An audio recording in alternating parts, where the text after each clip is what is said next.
Job. And ఒక block buster cinema కావాల్సిన biggest rule ఏంటనంటే ఒక strongest ever female character Shreya గారు. ఇందులో ఆ క్యారెక్టర్తో పాటు సినిమాని కూడా చాలా హోల్డ్ చేశారు. So it's like phenomenal performance అసలు ఈ సినిమాలో మిమ్మల్ని చూడటం ఇలాగా. అండ్ ఫైనల్లీ నేను ఇక్కడ రావడానికి కారణం నా పర్సనల్ ఎమోషన్ ఈ సినిమాకి.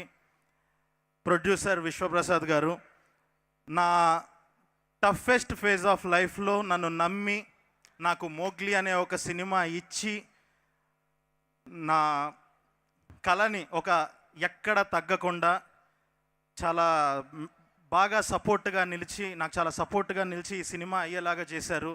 అండ్ ఇలాగే ఇంకా ఇంకా ఇంకా ఒక విజన్తో ఇలాంటి సినిమాలను నమ్మి ఆ బడ్జెట్స్ని వాటిని అసలు ఎక్కడ లెక్క చేయకుండా జస్ట్ లైక్ కంటెంట్ని నమ్మి తీసుకురావడం అన్నది మామూలు విషయం కాదు.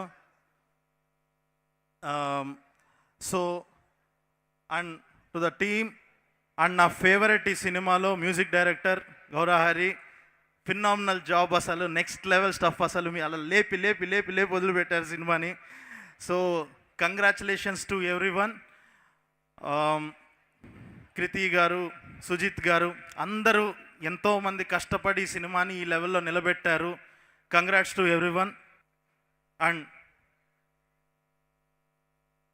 యా, సో ఫైనల్గా ఇంకెవరన్నా చూడకపోతే థియేటర్కి వెళ్ళి చూడండి, అస్సలు మిస్ అవ్వద్దు. థియేటర్లో అస్సలు మిస్ అవ్వకుండా చూడాల్సిన సినిమా ఇది. And last but the best, జై శ్రీరామ్. థ్యాంక్ యూ సందీప్ రాజు గారు, thank you so much. So అక్కడి నుంచి ఇక్కడి వరకు వచ్చి ఆయన సినిమా మీద అలాగే పీపుల్ మీడియా ఫ్యాక్టరీ మీద ఉన్న ప్రేమను చాటుకున్నారు. మరొకసారి వారికి కృతజ్ఞతలు తెలియజేసుకుంటున్నాము. అండ్ ఎస్, చిన్నప్పుడే డెస్టినీ ఆయన్ని సినిమాల వైపు అడుగులేసేలా చేసిందనమాట. సో బ్లాక్ బాస్టర్ సినిమాల్లో బ్లాక్ బాస్టర్ హీరోలతో నటించేలా చేసింది. దాని తర్వాత హీరోగా మారి జాంబిరెడ్డితో సూపర్ సక్సెస్ని అందుకొని హనుమాన్తో పాన్ ఇండియా స్టార్గా మారి ఇప్పుడు మిరాయితో వరల్డ్ వైడ్ తన పర్ఫార్మెన్స్కి ఆ అభినందనల్ని అందుకుంటూ